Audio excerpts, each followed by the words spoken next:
Okay, I think we're ready to start. Thank you all so much for coming, and welcome to this panel entitled Getting Off Putin's Gas, which has been kindly sponsored by Statkraft UK.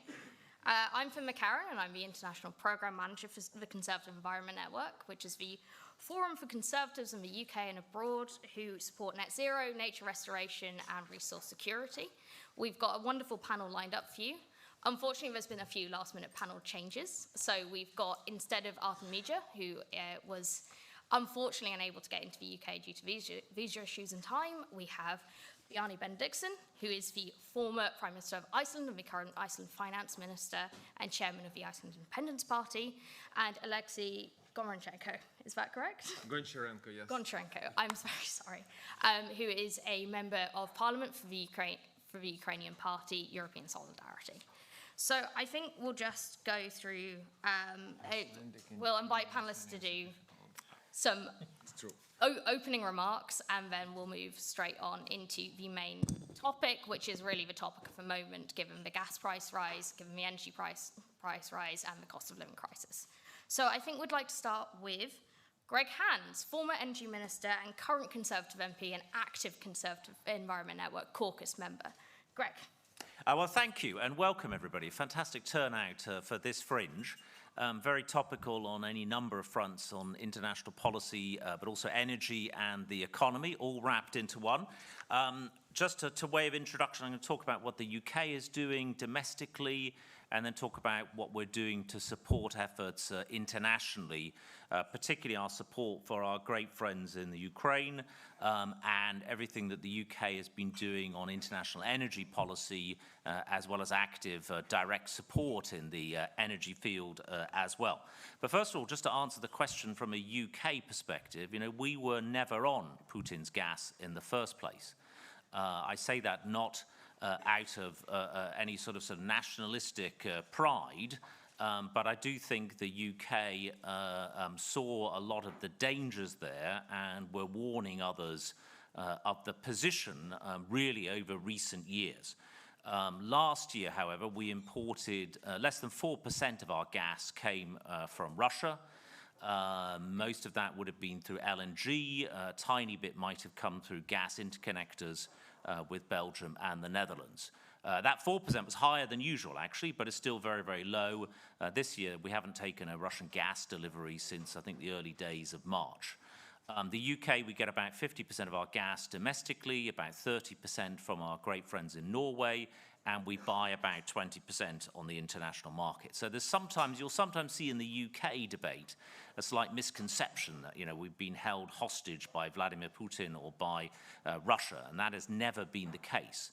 That is not to say that we are immune from the price rises that we have seen as a result of Vladimir Putin's disgraceful invasion. That is certainly the case, but I think here we're talking about international energy security. You can hear me talking about the impact of price rises at other fringes around this conference. So what are we doing in the UK about this? And then I'll talk about internationally. What are we doing in the UK? The answer is that producing more homegrown, low-carbon, zero-carbon energy and reducing our usage of hydrocarbons and our dependence on hydrocarbons has got to be the answer. Anybody who says to you net zero is part of the problem, they are entirely wrong. Actually, net zero is very much part of the solution when it comes to energy. More homegrown, renewable nuclear energy. And we've already had a huge amount of success in doing this. The percentage of our electricity mix that comes from renewables has risen from about 7% when we took power in 2010 to about 43% today. And it's going up all the time. More and more offshore wind is coming on stream. The UK, we're Europe's #1 for offshore wind. We've got big solar capabilities, big onshore wind capabilities, increasingly diversifying into newer technologies like tidal, and we're also moving big into nuclear. The British Energy Security Strategy, which I launched in April, has got our nuclear capacity set to increase to be 25% of our electricity generation by 2050, or 24 gigawatts in all. So nuclear is a huge part of our energy independence and our energy resilience. And we're looking to become energy exporters under current government policy by the year 2040, which I think, again, is going to be a big, big boost for us. Energy efficiency, I won't digress too far into energy efficiency, but we also have a good record on energy efficiency in this country. We could be doing a lot more, and we should be going further. But the percentage of homes rated energy efficient, i.e. in the brackets A to C, has increased from 10% to 45% since 2010. But that still means that 55% of homes in this country are not energy efficient. So let us not rest on our laurels on that. But finally, just in terms of the help the UK is giving, we have a long-standing government policy to help Ukraine directly, but also to help our European friends and neighbors get off Russian gas. One of the less highlighted things that's been going on over the course of the summer has been the UK's efforts to increase European gas storage. About 15% of European gas storage this summer has been filled with gas either directly from the UK or indirectly coming via our excellent LNG terminals. It's a big effort to help boost European gas security coming into this winter. The UK companies playing an important role. The influence the UK government can have on oil and gas companies. We have been, I can't go too far into the discussions there, but a lot of our discussions to try and assist specific countries has been via UK companies and other people we can influence. And also we've been providing a lot of generators directly to Ukraine. And the energy conversations we have with Ukraine have been very, very positive. And finally, just the UK's role on the different embargoes and sanctions on Russia. It's very, very important. The UK not only is a big energy power, but also a big power in energy services, things like transport, shipping, insurance, maritime, all of these things. The UK plays a really, really important role there, and the leading role that we have played in making sure that that sanctions regime on Russian exports has been strong, comprehensive, including the energy sector. So if I might, that just introduces the role the UK has been playing in all of this. Obviously, geographically, we're somewhat the opposite end of Europe to Ukraine. But nonetheless, I think the UK has been right at the forefront in supporting Ukraine and making sure that other European countries get off of Putin's gas as soon as they reasonably can. Thanks. Thank you, Greg. And now we'd like to move on to Bjarni, who, as I say, was the former Prime Minister of Iceland and is the current Minister of Finance and Economic Affairs, as well as the leader of the Independence Party, or chairman. Yeah, thank you.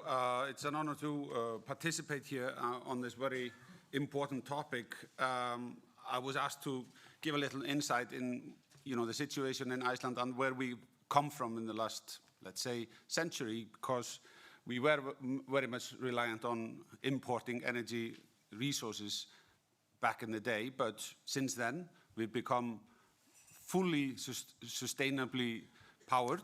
That is to say, all Icelandic homes are heated through geothermal, and all electricity needs are based on hydraulic power. So the homes of Iceland are heated and electricized through sustainable power. So where do we want to go from here?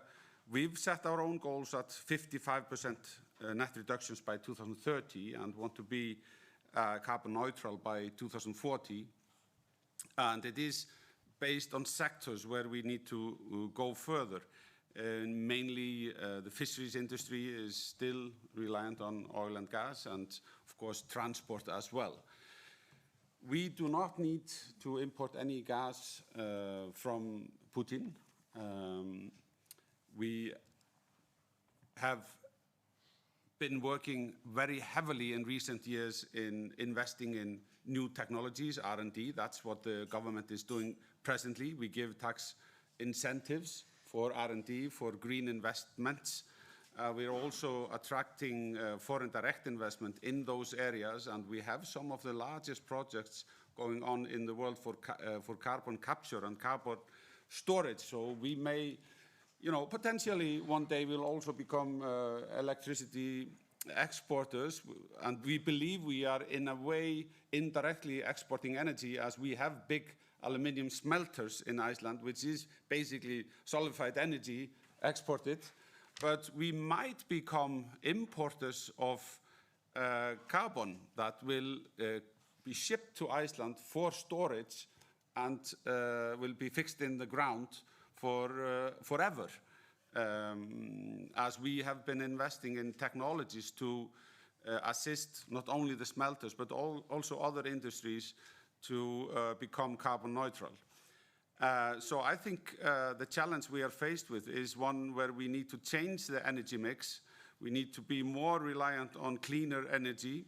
We need to enhance the energy efficiency, which was also raised as an issue here earlier. Let me, though, be honest. I think the average household in Iceland is not very energy efficient, as energy prices are low. We are not affected by the current crisis.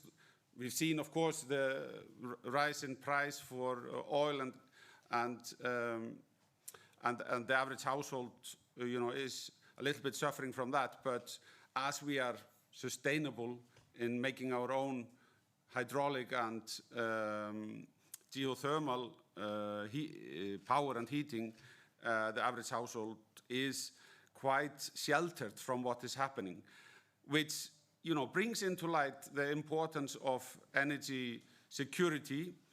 And it is a matter of national security, certainly, with the recent events, and that this is why we very strongly have supported Ukraine in fighting the war, because investing in peace is also something that we need to include when we are talking about energy security and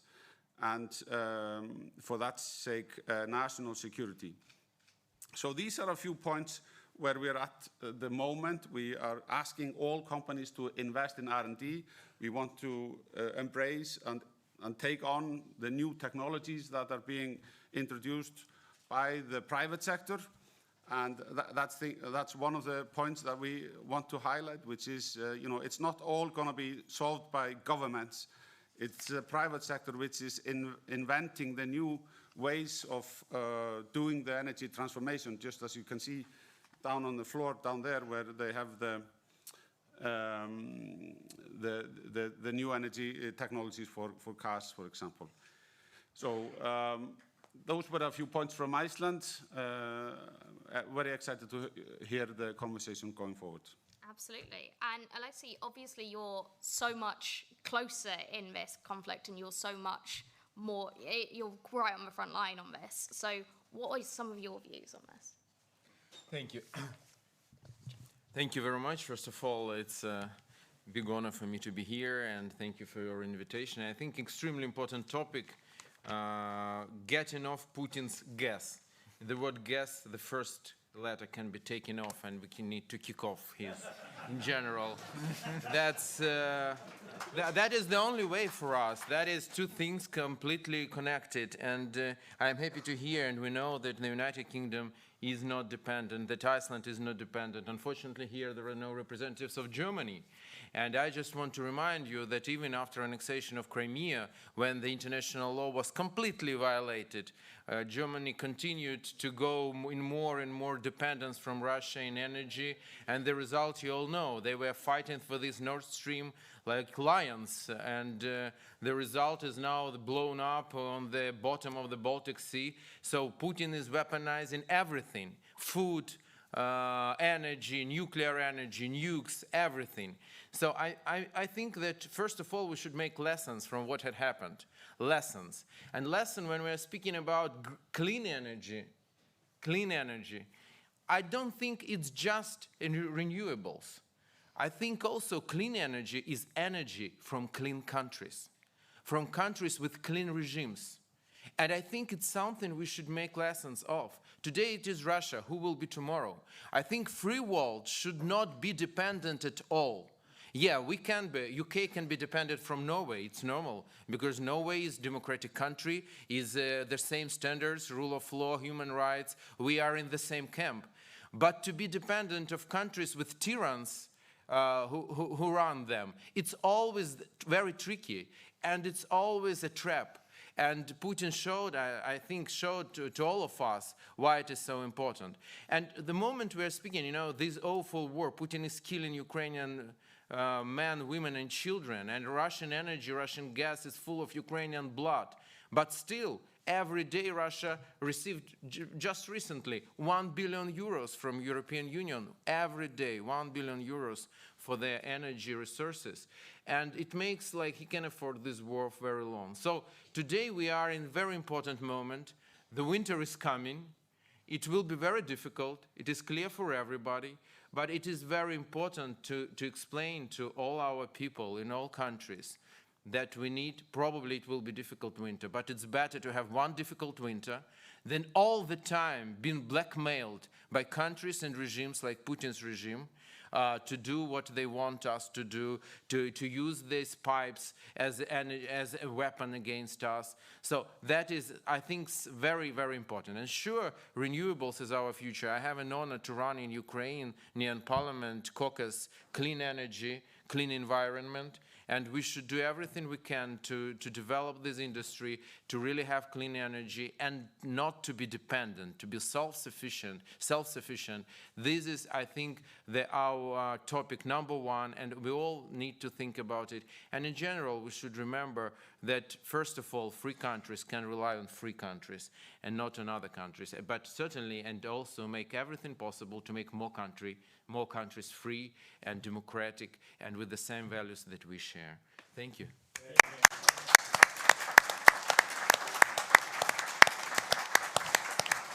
Thank you very much. I'd now like to move on down this side of the table on to Viktorija Starych-Samuoleine, who is the co-founder of a council on geostrategy.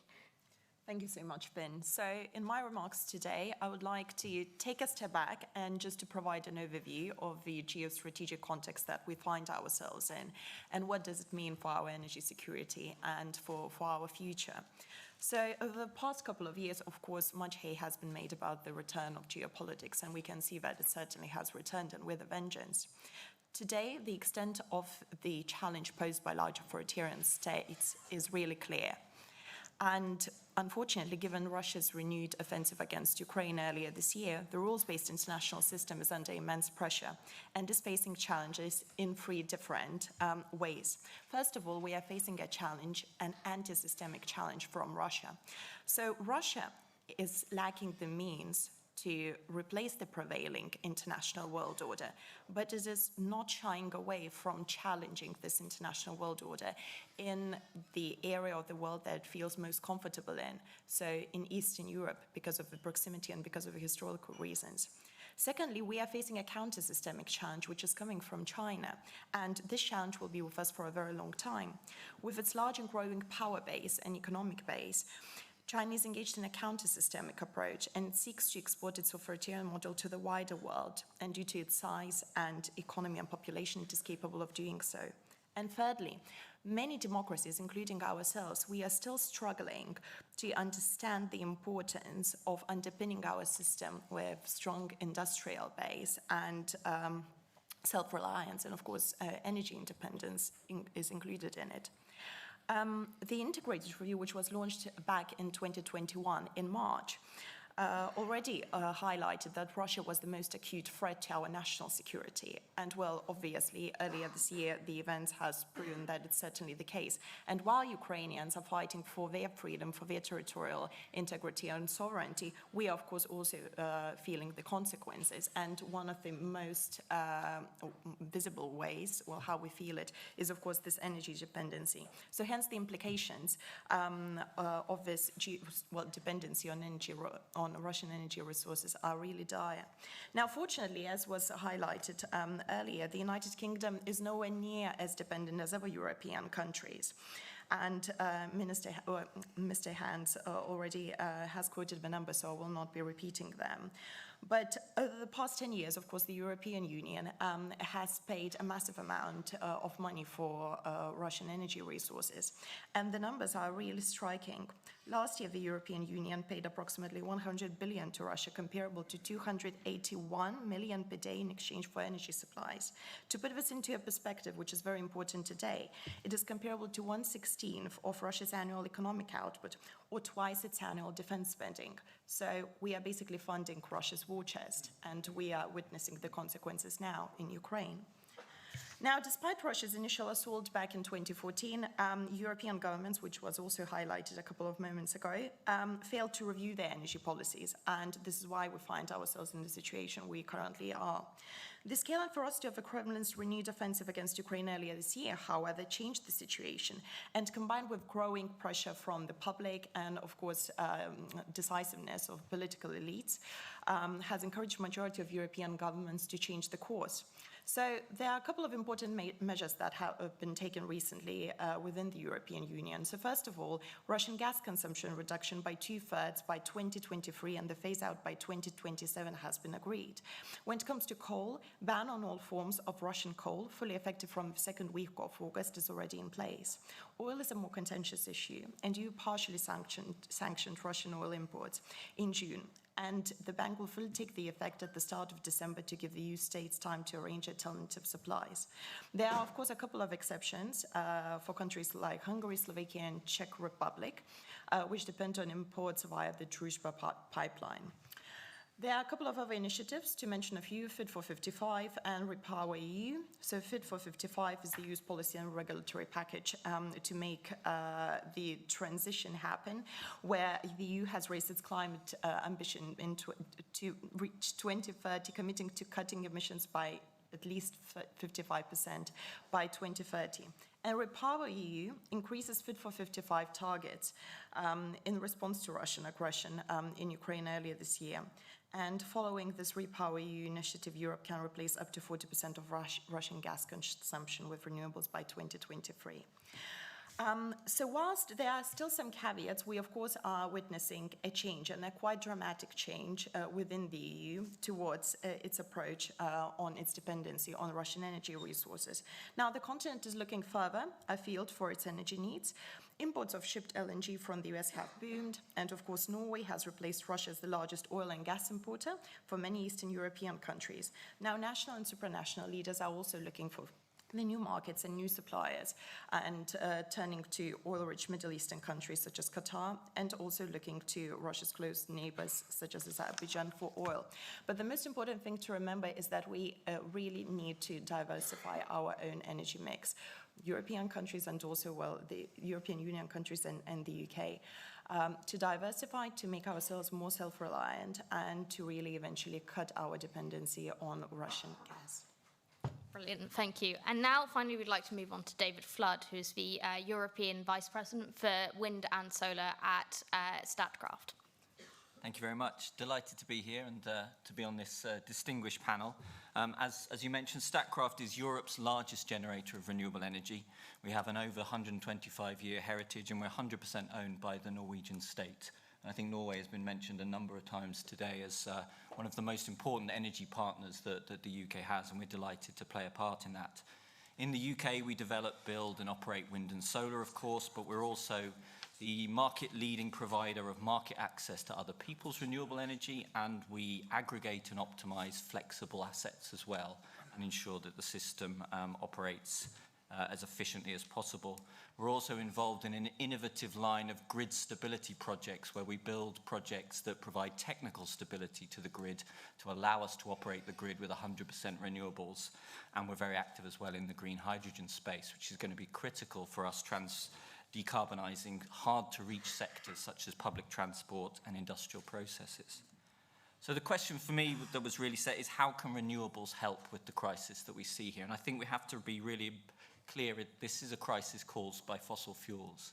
It is not a crisis caused by green energy. It's not a crisis caused by net zero targets. 96% of the electricity price increase we've seen in the UK is directly attributable to the gas price.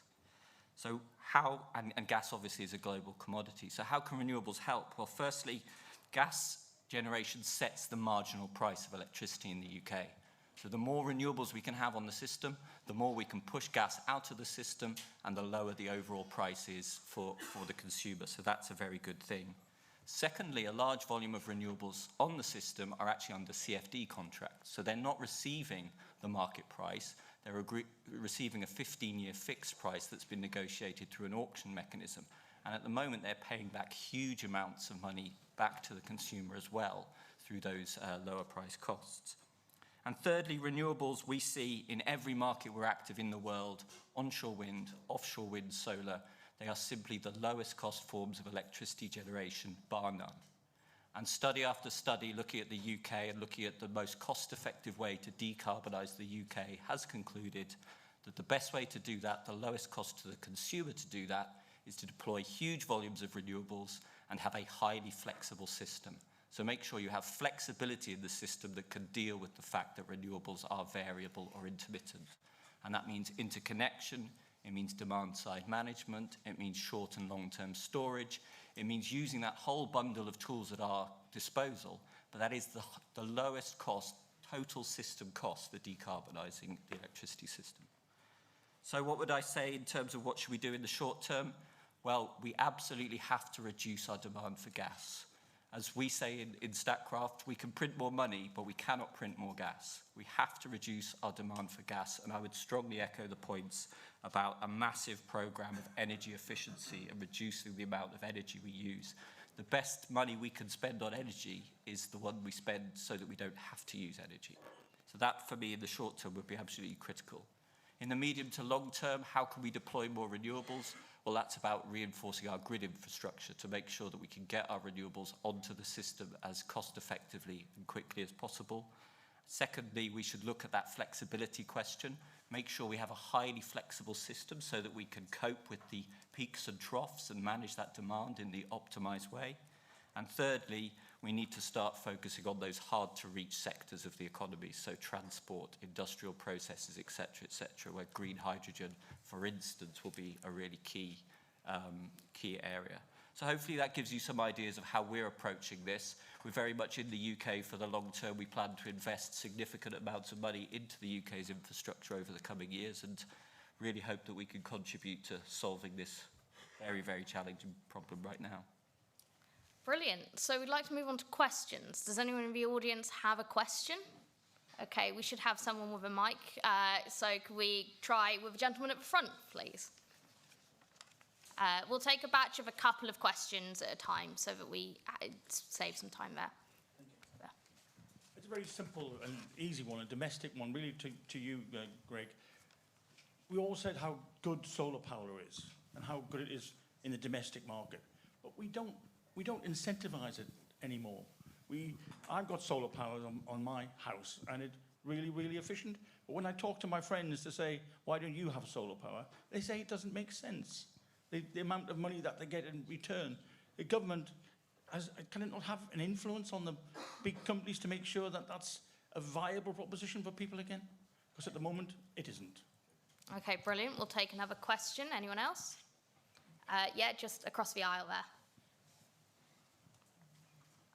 Thank you very much. Maybe a question for Bjarni. I wrote to a Conservative MP 10 years ago about the idea of having an interconnect for geothermal clean energy from Iceland directly being fed into the UK grid with just a 700-mile cable. So very, very doable. And apparently engineering studies were being done around 10 years ago. And I just wondered if you're able to bring me up to speed about the possibility of UK directly plugging in to your amazing 100% reliable zero carbon energy. Thank you. Okay, brilliant. We'll just take one final question, maybe move further up across the, yeah. Work back through the room. Hi, I'm a counsellor. I'm also a chemical engineer, process safety specialist, and a lot of my work is done in AD plants, which then produce, by upgrading the biogas into purest form of methane, which is injected into the grid after contamination of propane, and CO2, which is now being liquefied to go in the food industry, yet again saving the carbon footprint that we don't have to burn methane to make CO2 for the food industry. So just wonder if the panel could consider actually biomethane as being an alternative as well in the renewables. Okay, brilliant. So we've got 3 questions there. How do we incentivize solar power? What do we think about particularly interconnectors, particularly between Iceland and the UK, but also in other countries? And then what about biogas and alternative types of fuels? So do we have anyone who wants to come in particularly on any of these? Yeah. Shall I kick off? Just an answer to solar. We do have incentives for solar. They are directed more to, if you like, the large-scale solar, which is really going to move the dial. This country, any foreign visitor to this country might think the UK might not be the world's best country for solar, but I can tell you that we've got great solar resources. We are #1 in the world for offshore wind, but we have more solar than we have offshore wind. We've got about 14 gigawatts of solar. We keep these things, I'm not in the government at the moment, but we keep these things under constant review in terms of the incentives, make sure that there is enough incentive there for people to do it. But I think the big thing that's going to really move the dial is sort of large-scale solar, not just the rooftop solar. I think on interconnectors, my approach has always been more diversity of our energy sources, more interconnectors has got to make sense. I mentioned about filling European gas storage this summer. That's been due to us having gas interconnectors with Belgium and the Netherlands. I opened last year the world's longest subsea electricity cable between the UK and Norway. So we can get, and even from time to time, export renewable energy to Norway as well. I'd be open-minded, I'm sure the government is open-minded on future interconnectors with Iceland. And finally, on biogas, yes, there is government resources going into alternative fuels. These kind of things is definitely not excluded and is definitely part of our current energy mix. It may not be the biggest part of the current UK energy mix, but going back to my earlier point about diversity, particularly diversifying increasingly very rapidly into renewable low-carbon sources, that's a big part of that. Mm-hmm. Okay, brilliant. And Bjarni, what do we think about an Iceland interconnector?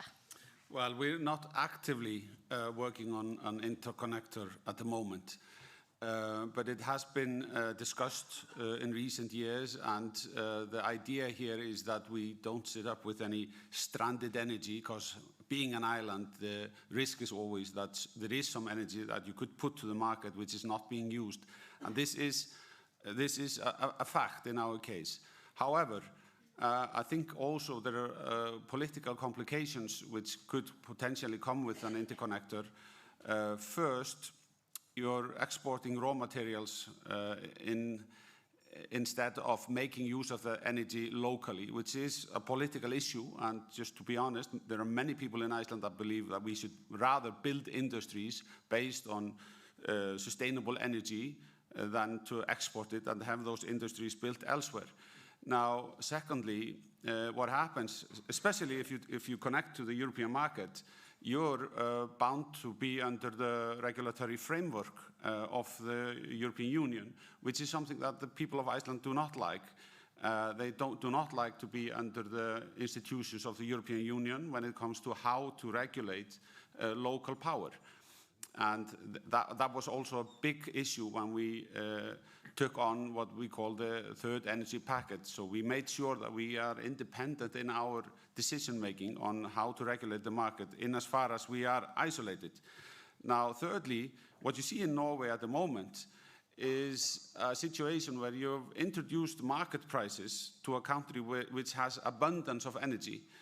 And now, at the moment, they need to 90% subsidize energy prices for homes in Norway, 90%. That's what they do. They raised it from 80 to 90%.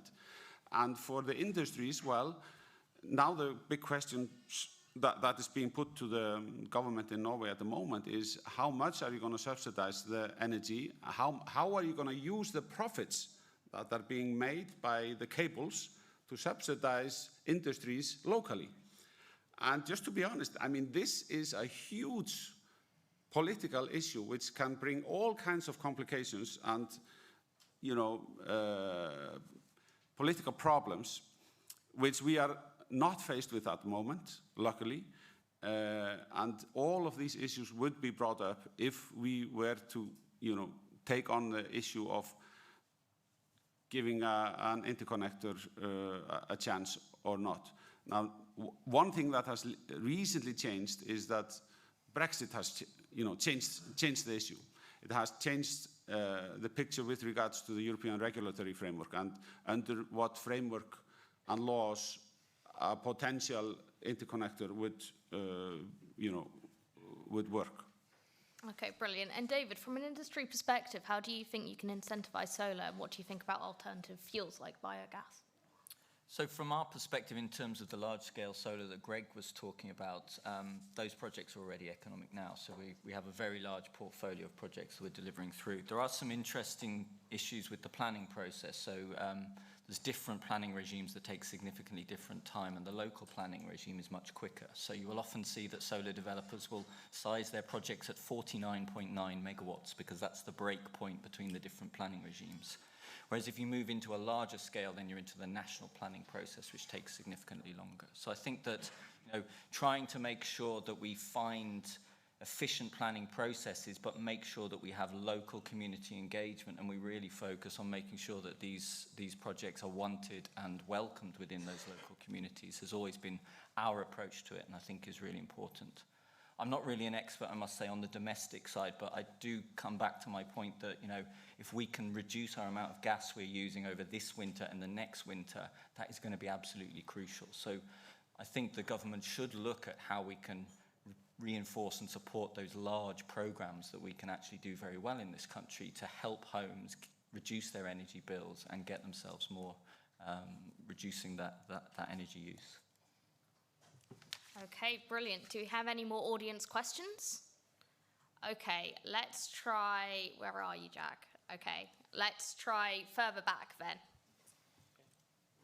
Yeah.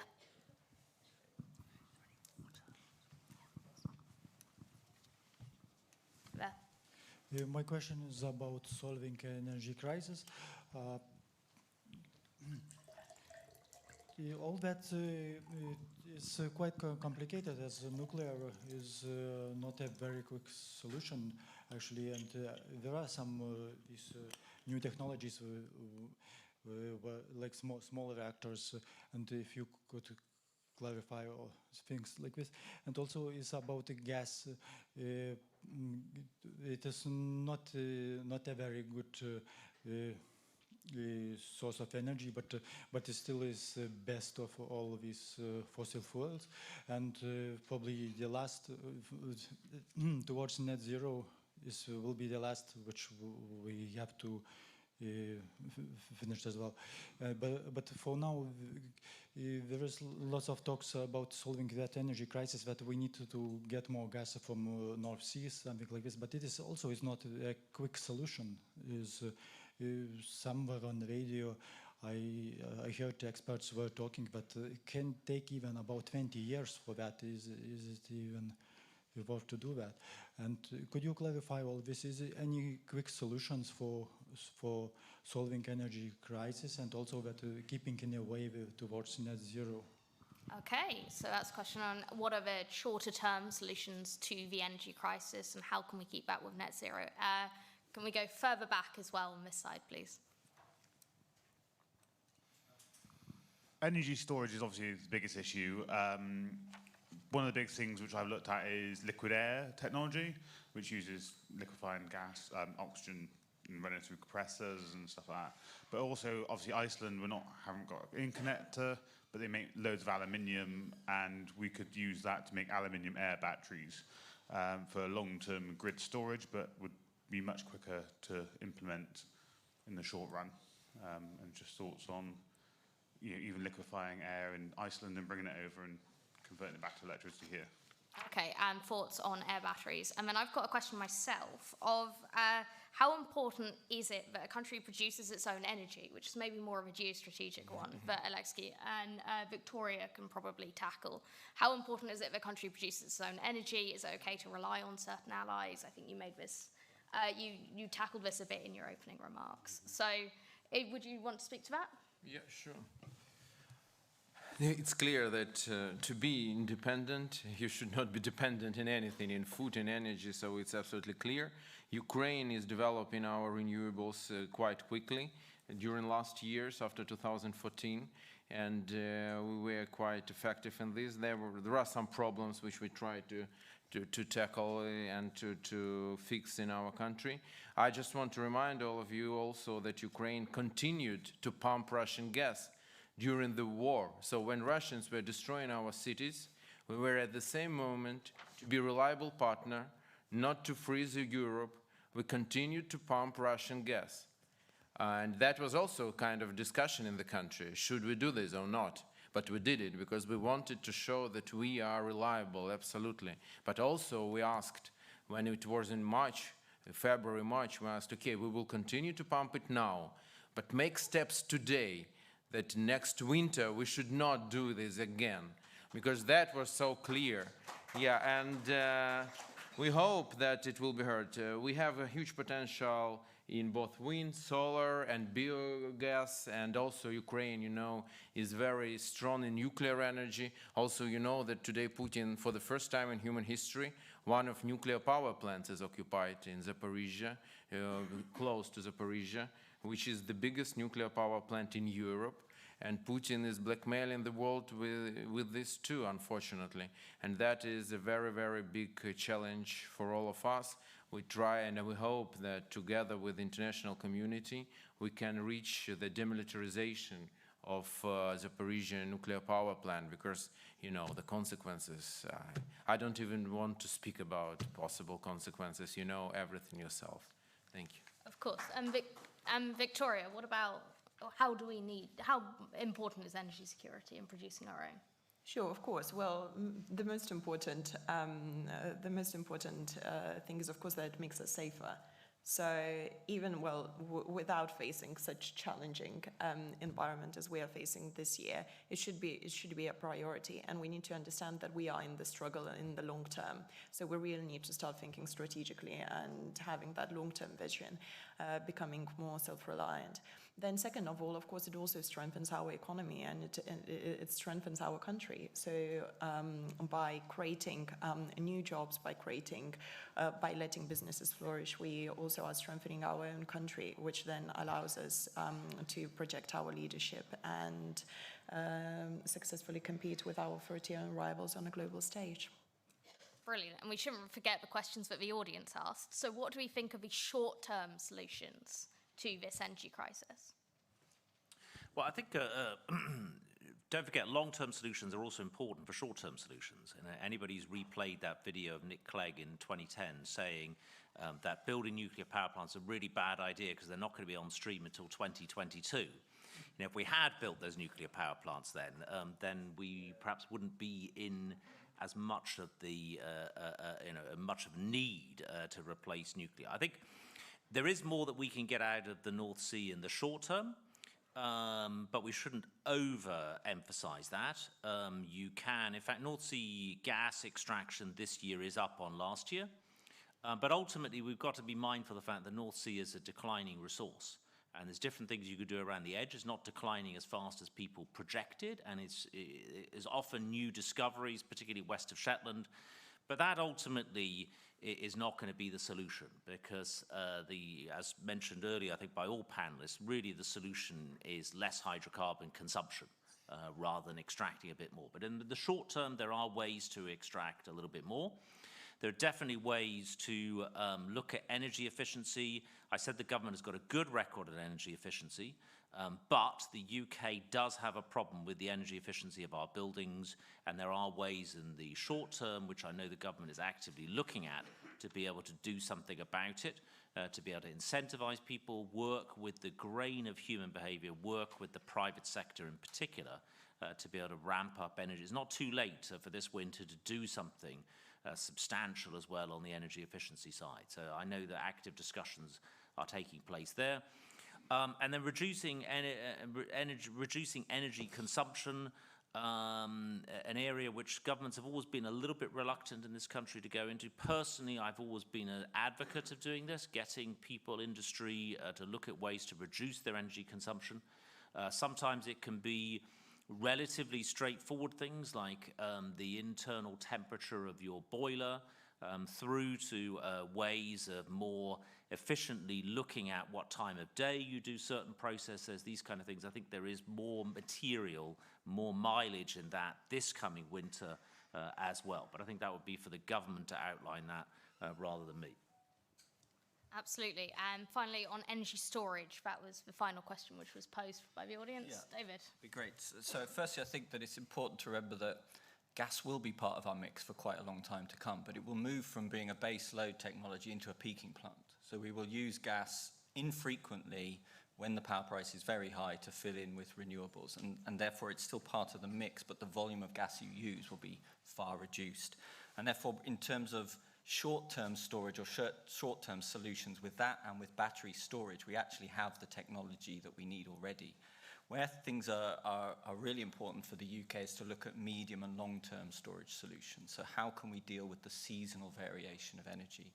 And that's where things like pump storage, hydropower, and some of the more innovative technologies that were mentioned become really important.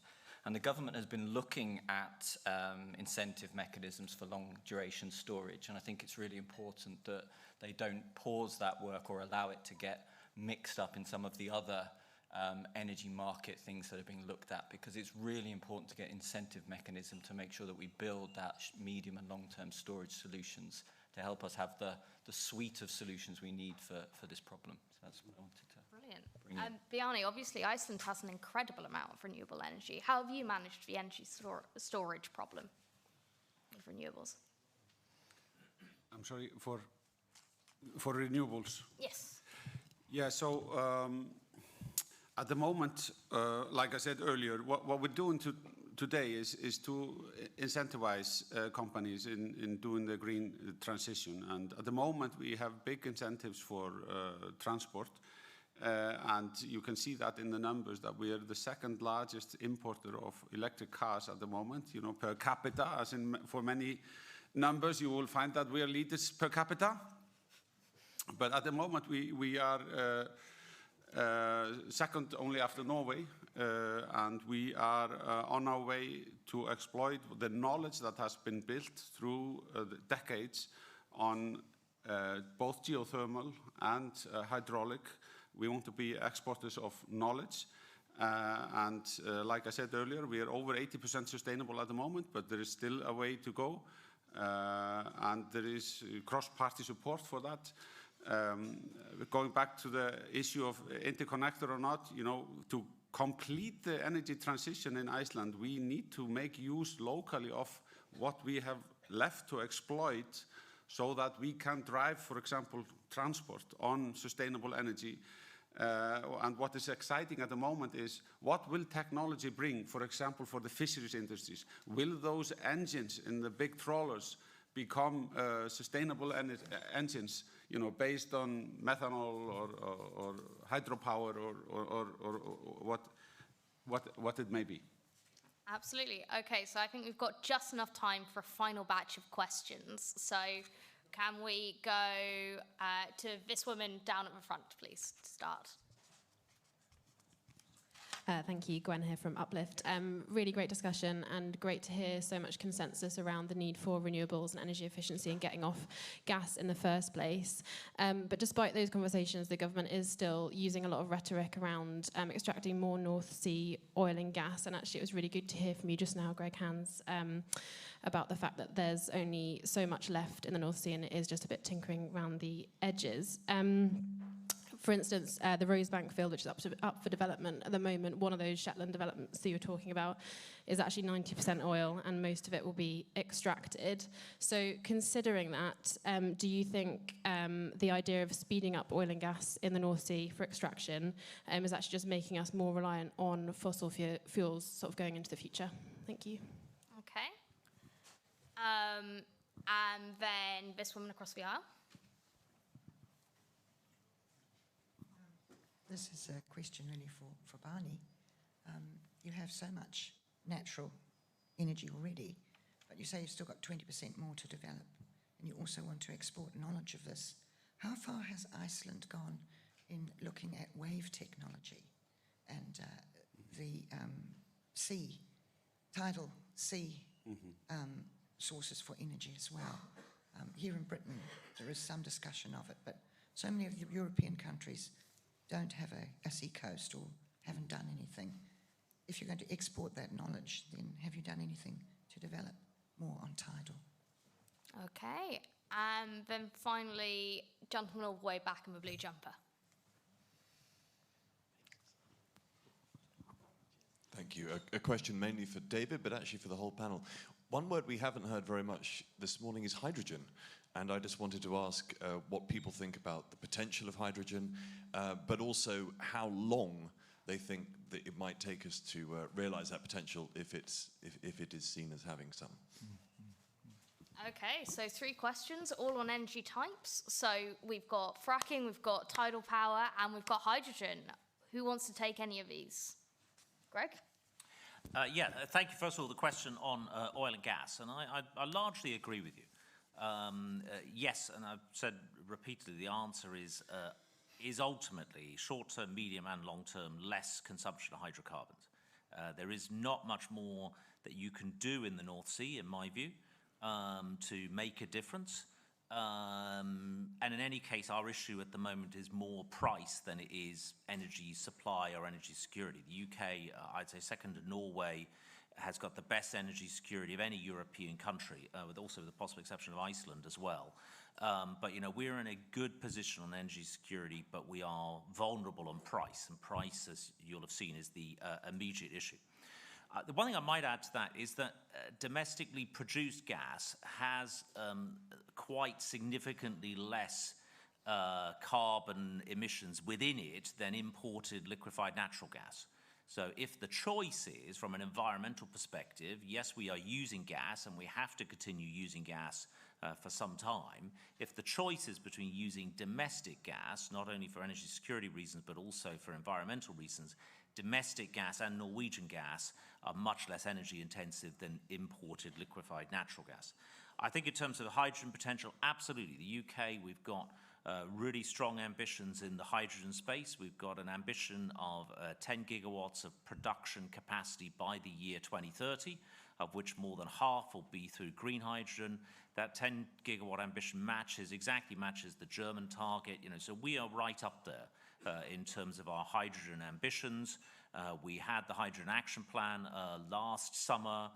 We're driving forward a lot of good work on hydrogen. We've set our UK hydrogen standards, what actually is going to be meant by clean hydrogen. We've actually made a lot of progress on hydrogen, but there is still a huge way to go. But in practical terms, we are doing it. Last year I visited the Whiteley wind farm, which is Europe's second largest onshore wind farm just south of Glasgow, to open with Scottish Power a new facility to turn excess wind power into hydrogen, which will power Glasgow's buses and dust carts in the years to come. So in practical terms, we are doing things as well as setting out frameworks, setting out hydrogen action plans, a legislation around creating hydrogen villages. We're doing all the legislative stuff, but also seeing in a practical basis hydrogen really kicking off in this country. Okay, brilliant. Yes, so in the area of tidal or wave energy, I think a lot of research has been done in the last 2 or 3 decades, but still it's not economical and it can't compete in terms of prices. But, the experiments are ongoing, and it seems like an endless source of energy, doesn't it? Tidal, it just goes back and forth, endless. And, we're hoping that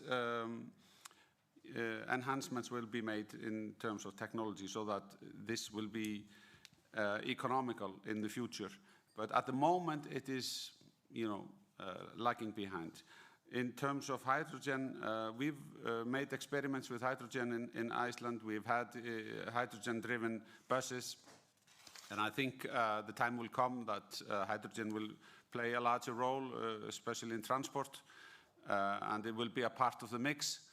And the way we see it is, to create hydrogen, you will need energy. And it matters to have green energy to, do that production.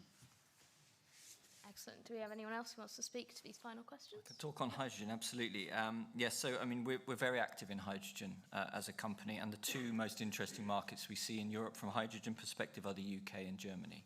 And hydrogen is really interesting because it's what we call in the industry something that offers sector coupling. It allows us to couple together the electricity industry with other industries that need to be decarbonised.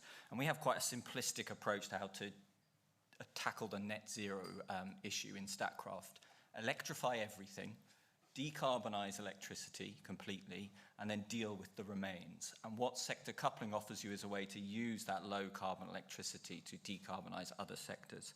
Hydrogen is so interesting because it allows you to tackle areas such as shipping, transport, industrial processes. Shipping, as an example, you can use hydrogen and turn it into ammonia, and ammonia can be fed into the same gas turbines that we use right now for shipping.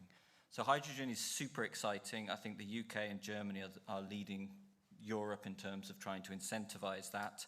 It will start off as an industry which is very much about finding a consumer, a user for that hydrogen, and sort of designing a project and a solution for that user. But we believe over time it will become more commoditized, and then it will be a question of generating that hydrogen at the lowest cost of energy and then selling it into a market, which I think is when we really start to see things take off. But hugely exciting area.